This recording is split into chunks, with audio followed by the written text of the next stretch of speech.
And welcome back to the Means Report. We appreciate you staying with us. Our giving edition continues. Hopefully you'll take a liking to one of these nonprofits and consider them when you're considering your year-end donations. Let's talk about a wonderful organization in our community. It's Hope House. Many of you may know about it. They do wonderful work. Bailey Reddy is in charge of community development at Hope House and works hard to help those who truly need it. Bailey, thanks for taking time out to be with us. I appreciate it. Thank you for having us. All right, so here's my assessment of Hope House, and tell me if I'm right or wrong or somewhere in the middle. It's a place where primarily women go to get help with addiction. Is that accurate? That's right. So we provide substance use treatment for women across the state, so not just here in Augusta.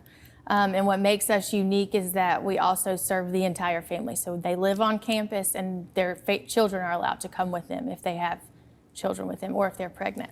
So the whole family, do you see a lot of dads? Are there a lot of men in these women's lives, or are they typically not? They're in and out. They're kind of back and forth. But the men don't stay with the women out on our campus. Okay. So just the women and their children. And then how long is the average stay until someone can hopefully break that cycle and get back on their feet? So our families generally stay about 6 months.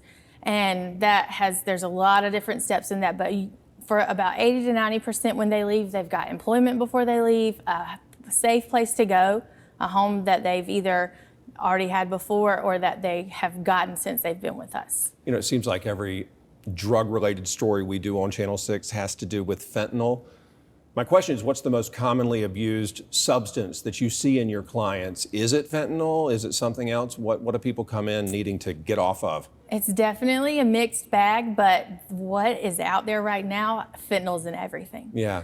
So they may not report that fentanyl is their drug of choice, but they test positive for it. But fentanyl, meth, opioids definitely are still the story. How does someone get to your front door? Do they have to be referred? If they're watching right now, can they just walk up and knock on the door? How's it work? So we do a lot of referrals that they may be referred from the court system, a DFACS worker, different thing, an attorney, but also it's the recovery community. We're word of mouth. They might know a woman who's been through our program and seen the change in their life, so they can not essentially walk up to the door, but apply on our website. And within 24 to 48 hours, a therapist is calling to do an assessment and kind of figure out if we're the right place for them. How do people pay for it?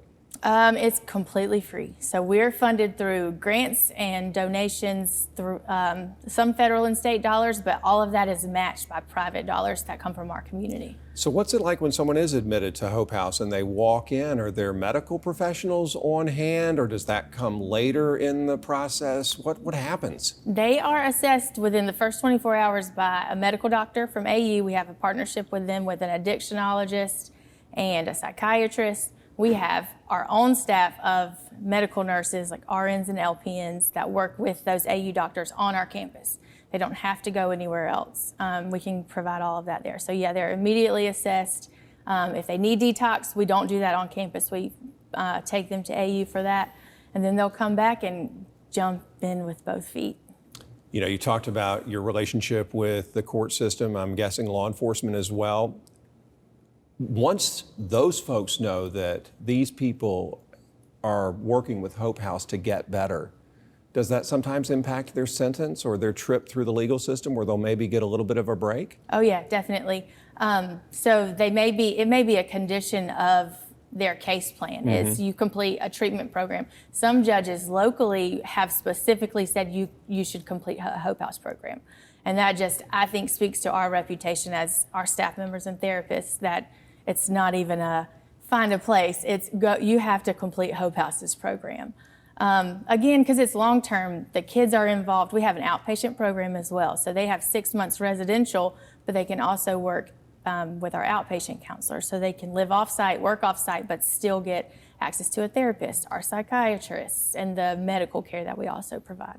You know, I want to make sure that people know that they shouldn't be intimidated. They shouldn't, you know, if they need this help and they're watching, that it's easy to get. So my question is, when it comes to the children, are y'all able to carry them back and forth to school and try to keep their little routine as normal as possible? Definitely. So that's a big part of what we do. We have a parenting program. So that's staffed with child care professionals and also a therapist who specializes in children. But she works with mom to create just a parenting routine and what healthy, sober parenting looks like.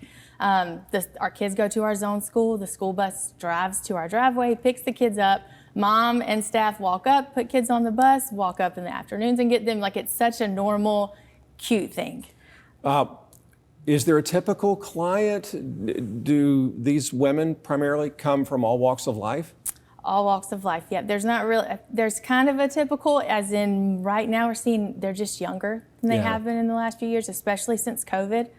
They're just younger and a lot more mental health mixed in with substance use.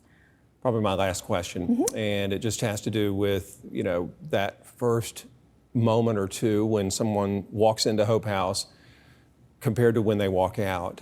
What kind of transformation do you see, and how must that feel to see somebody really get a new lease on life? It's incredible. I say all the time, my favorite thing is watching a mom who comes in like no idea how to be a mom and terrified of messing their kids up, which we all have. I'm terrified of messing mine up every day. Same here. But to see them leave and have just watching them pack their apartment up and have control of the kids and just watching them get to be a mom again and enjoy it and know that they're making a difference. And it also kind of stops, it's prevention work with that kid or kids.